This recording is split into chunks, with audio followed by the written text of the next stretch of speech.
Eccoci qua ragazzi, salve a tutti, bentornati sul canale. Le ultime in casa Napoli, novità per quanto riguarda la situazione Meret e il rinnovo. Ciro Venerato ci fa sapere qualcosina in più per quanto riguarda gli svincolati in casa Napoli nel caso dovesse succedere ancora qualcosa. La situazione Osimhen al Galatasaray, ciliegina sulla torta di un mercato che per me è già stato eccellente. Facciamo il punto della situazione, fatemi sapere ovviamente cosa ne pensate qui sotto nei commenti, condividiamo le nostre idee e ci confrontiamo anche nella sezione qui sotto. E per chi passa per la prima volta mi raccomando iscrivetevi al canale attivando la campanellina delle notifiche, così si resta aggiornati ogni qualvolta esce un nuovo video. Partiamo dalla situazione svincolati e dal rinnovo di Meret. Come riferito al TG Rai dal giornalista Ciro Venerato, dopo la chiusura del mercato non arriveranno svincolati nei prossimi giorni. Il riferimento è ad esempio ad Antonio Candreva, accostato al club azzurro nelle ultime ore dalla finestra estiva dei trasferimenti. L'esterno ha da poco terminato il proprio contratto professionale con la Salernitana ed al momento è senza squadra. Il Napoli non ci punterà. L'idea che Candreva proposta dal suo entourage non ha attecchito. Grande stima per l'ex Granata che Conte ha avuto in nazionale, ma fino a gennaio non ci saranno nuovi arrivi sulla corsia di destra, ha spiegato Venerato. E quindi spazio nel caso non si sposta Di Lorenzo in avanti e si trova una quadra lì dietro con Rafa Marini. Spazio credo a Zerbin che può fare un po' da jolly di qua e di là, poi si vedrà a gennaio, anche se Ciro Venerato si è espresso così, non è detto che poi non possa esserci qualche sorpresa, perché le stecche le prendono Di Marzio e Romano, figuriamoci se Ciro Venerato ha detto questa cosa e domani non può essere il contrario. Però noi siamo qui a commentare le ultime in casa Napoli e le ultime dicono non arriveranno svincolati. Detto questo, il rinnovo di Alex Meret, due parate decisive in questo avvio di stagione e ora si lavora al rinnovo del contratto. Alex Meret ha risolto la gara di Coppa Italia col Modena ai rigori e ha salvato nel finale col Parma. Ora, secondo il giornalista Nicolò Schira, si sta lavorando col suo agente per il rinnovo di contratto fino al 2027. Parte al lavoro per gli accordi definitivi l'agente di Meret è Federico Pastorello, lo stesso di Lukaku. I rinnovi di contratto non è che ci dicono il portiere rimane a Napoli o l'attaccante resta a Napoli o il centrocampista resta a Napoli fino al 2027. Siamo comunque alla scadenza e quindi per non perdere ovviamente i calciatori da quando il calcio è stato dato nelle mani dei procuratori e dei calciatori stessi, ci si deve parare per forza così, rinnovando i contratti e allungandoli negli anni, perché altrimenti si perdono i calciatori a zero e la cosa non va bene. La cosa non va bene, ma non solo per il Napoli, per nessuna società di calcio. Quindi pronto il rinnovo per Alex Meret fino al 2027, a quanto si legge. Ci sono anche buoni rapporti perché è Pastorello, l'agente di Lukaku, che ha appena chiuso un'operazione col Napoli, quindi si farà questo rinnovo del portiere in casa Napoli a breve.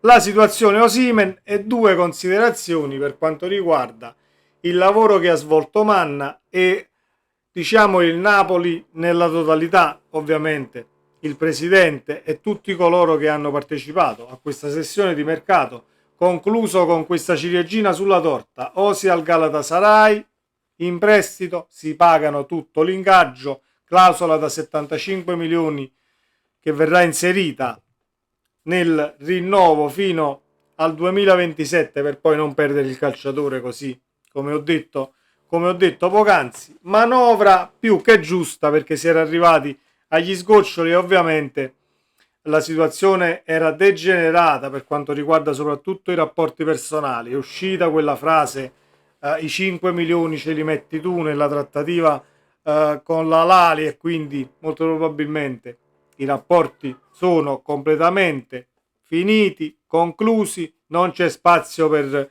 ritornare sui propri passi. Io nemmeno vorrei ritornare sui nostri passi parlando poi del Napoli, assolutamente no, perché ti ritroveresti comunque un divorziato in casa, uno senza voglia, uno che ha dichiarato di non voler vestire più la maglia del Napoli, e ne dobbiamo prendere atto perché mentre c'è uno che dichiara di non voler più vestire la maglia del Napoli dopo tutto ciò che il Napoli gli ha dato e lui ha dato al Napoli a suon di gol, siamo d'accordissimo, però non è che poi a suon di gol vuol dire che tu puoi permetterti di fare i porci comodi tuoi. Parlo per qualsiasi calciatore, non solo di Osimhen, assolutamente. Quindi per uno che non vuol vestire più la maglia del Napoli, mi rifaccio a quel Gilmour che fa le visite mediche all'ultimo minuto e si ritrova ad esultare come un pazzo in tribuna durante la partita con il Parma che il Napoli poi ha ribaltato. Quindi sono decisioni personali e a quanto si legge Osi ha trattato direttamente con il Galatasaray senza il suo procuratore. Poi sono indiscrezioni che troveranno conferma o meno. Io posso anche crederci perché i rapporti tra un calciatore e un procuratore, quando poi al limite c'è stata la disponibilità del procuratore stesso a piazzare l'assistito, diciamo nel miglior possibile o alle migliori condizioni possibili nella finestra di mercato, quando poi non accade, l'assistito diciamo che si rompe un tantino le scatole e quindi probabilmente si chiuderanno anche i rapporti, o meglio, si sono inaspriti i rapporti tra Osi e il procuratore. Ultima notizia, ma non ultima, e chiudiamo. Si sono rotti i rapporti anche tra Mario Rui e Giuffredi. Molti hanno preso le parti del procuratore perché poi Mario Rui ha rifiutato tante squadre prima di arrivare poi diciamo a questa situazione di oggi. Io non me la prendo con il procuratore perché poi quando